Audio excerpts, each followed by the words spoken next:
the national discourse on demonetization, arguably the most disruptive economic measure in recent history, has been so fierce and divisive that it has forced people to fit into slots on either side of the divide. Critics and supporters of the note ban policy have been cherry picking the data to buttress their respective arguments, while the common public has valiantly fought the hardships in the hope of long-term benefits.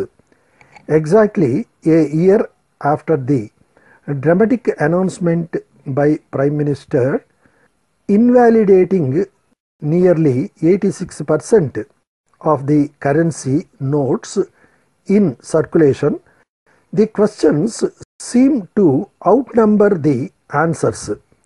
Far from being an honest appraisal of the policy, the demonetization debate has been reduced to a political war of words replete with hyperboles. It is either being dubbed as organized loot and plunder or being offered as a panacea for all economic ills. Adopting such extreme positions will cloud the judgment and prevent the stakeholders from making an objective analysis of the policy initiative and learn lessons from the lacunae in its implementation.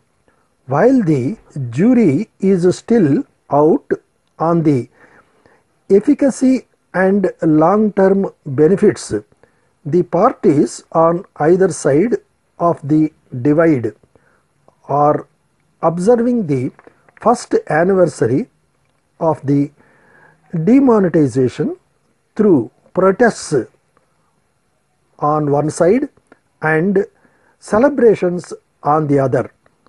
In this headline-chasing political clutter, one must not lose sight of the need to honestly reflect on whether the objectives of the policy have been met. While economists may quibble over whether demonetization was the right prescription to curb black money, the people will invariably judge any policy in terms of intent rather than the outcomes.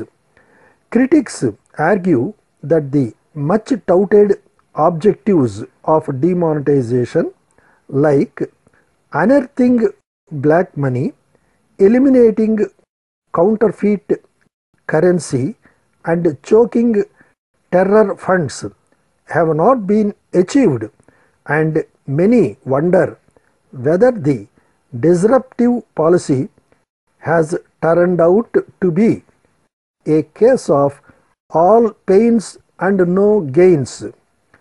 If the long queues before ATMs and the plight of cash-starved informal sector reflect the pitfalls of the currency ban, the spurt in digital payments, expansion of the income tax base, copious flow of cash into the banking, lowering of the cost of loans, and formalization of the economy must serve as bright spots.